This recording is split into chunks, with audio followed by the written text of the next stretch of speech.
Hero আলমের সাথে এই যে ঘটনাটা ঘটে গেল, আমি কোনোভাবেই এর পক্ষপাতী নই এবং এর তীব্র নিন্দা জানাচ্ছি। সে যেই দলের যদি মন্তব্য করে থাকে, যে দলের বিরুদ্ধেই করুক, তার কিন্তু সেই স্বাধীনতাটা আছে কোনো দলের বিরুদ্ধে মন্তব্য করার। তাই বলে কোর্টের বাইরে তার গায়ে যারা হাত তুলেছে, আমি বর্তমানে যারা ক্ষমতায় আছেন তাদের কাছে অনুরোধ করব এই বিষয়টা যেন খতিয়ে দেখে, কারণ এটা আসলে একটা অবমাননা। হিরো আলম নিজের মুখে স্বীকার করেছে যে তারা যদি ভিডিও ফুটেজ দেখাতে পারে তার অপরাধের, তাহলে সে নিজে জুতার মালা গলায় দিয়ে ঘুরবে। এরপরে কিন্তু আর বড় কোনো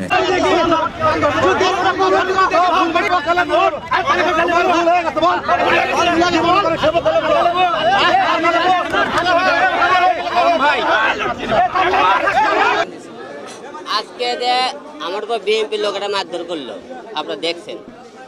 বলতেছে আমি তারেক জিয়ার নামে কিছু বলছি। আপনারা মিডিয়া ব্যক্তি যাত্রা আছেন, যদি বগুড়া শহরে এই মুহূর্তে বলতে পারেন যে কেউ ফুটেজ বার করে যে আমি হিরো আলম তারেক জিয়ার নামে কোনোদিন কোনো খারাপ কথাকে বকা দিছি, গালি দিছি, তাহলে আমি আপনাদের জুতোর মালা গড়ার দিয়ে আমি সারা বগুড়া শহর ঘুরাবো।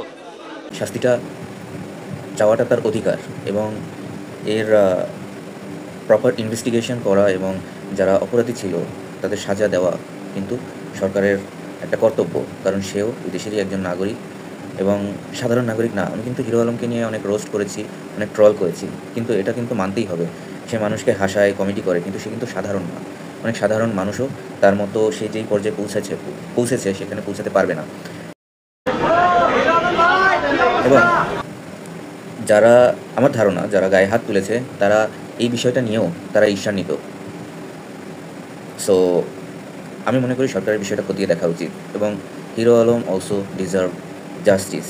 অনেক মানুষ হাসাহাসি করছে তাকে নিয়ে, এমনকি তার সাথে যে অবিচারটা হলো সেটা নিয়েও মানুষ হাসাহাসি করছে। বাট যারা হাসাহাসি করছে তাদের নিয়ে আসলে আমার কিছু বলার নেই।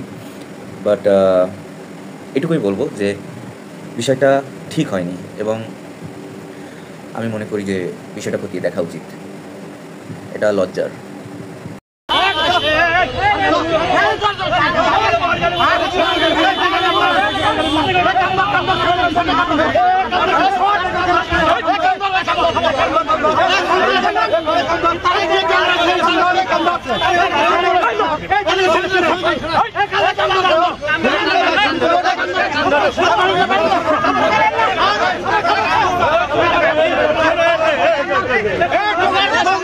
একটা ফুটের দিলকে বার করতে পারেন তো হিরো আলম তারেক জিয়ার নামে কিছু বলছে, যে কেউ বলতে পারেন আমি গোটাল বগুড়া শহর আমি জুতোর মালা দিয়ে ঘুরবো। যদি আপনারা যদি না বলে থাকেন তাহলে আপনার তারেক জিয়ার নাম করে কেন আমরা আজকে 2023-এ আমরা মনে করেছিলাম দেশ স্বাধীন হয়েছে, দেশ স্বাধীন হয়েছে, আমরা তাই মনে করছিলাম যে আমরা একটা স্বৈরাচার আওয়ামী লীগকে সরাইছি, দেশ স্বাধীন হয়ে গেছে এবং স্বাধীনভাবে চলবো, কিন্তু আমরা দেশ স্বাধীন হয়নি। আজকে বিএনপির লোকেরা আজকে যে হামলা শুরু করলো তাতে কি মনে করছেন দেশ স্বাধীন হয়েছে? এরা একদলে আওয়ামী লীগের মধ্যে একটু বিএনপি মারতেছে। এরা এই যে আপনি পোশাক এতগুলো লোকের মধ্যে মারধর করলো, আপনি বগুড়াবাসী একটা কথা বলবেন যে আমি কোনোদিন তারেক জিয়ার নামে কোনোদিন কিছু করে থাকি, একটু ফুটেজ বার করতে পারেন আমি জুতোর মালাতে ঘুরে বেড়াতাম। ভাই আমি আজকে স্বৈরাচার আওয়ামী লীগ সরকার তাদের বিরুদ্ধে আজকে মামলা করবে যাচ্ছে।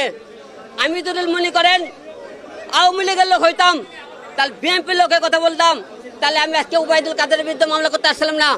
আজকে আমি মামলা করতে আসছি ওবায়দুল কাদের নামে, প্রধান নির্বাচন কমিশনার হাবিবুল ইসলাম আউলের নামে, আমার প্রতিদ্বন্দ্বী ছিল তানসেন রহমান তার বিরুদ্ধে, এবং রানা, এই দুটো মোট 39 জনের নামে মামলা করেছে। ওরা আজকে কি করলো? আমি কি বিএনপির লোকের মামলা করে যাচ্ছে?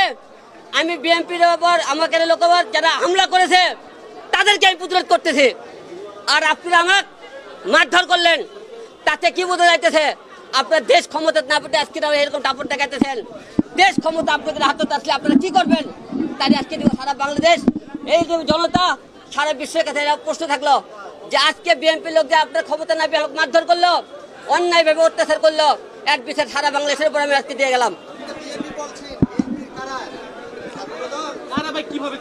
বিএনপির কে আমি জানি না, আপনাকে সামনে ভিডিও ফুটে দেয়, তারাই তো বলতেছে আমাদের বিএনপি তারা জেল নামে কেন বললি, তারা জেল নামে কেন বললি, তার থেকে আর কি প্রমাণ চান? পরবর্তী যারা মারধর করছে এই ভিডিও ফুটে দেয় তাদের কেমন করে অবশ্যই এর বিচার আমি কঠিন চাই। এর বিচার কঠিন, আমরা তো এখন দেশ স্বাধীন হয়ে গেছে, যারা মারছে এর বিচার যদি না পাই তাহলে বোধহয় বাংলাদেশের বিচার বলে কোনো কিছু থাকবে না, স্বাধীন আমরা হতে পারি না।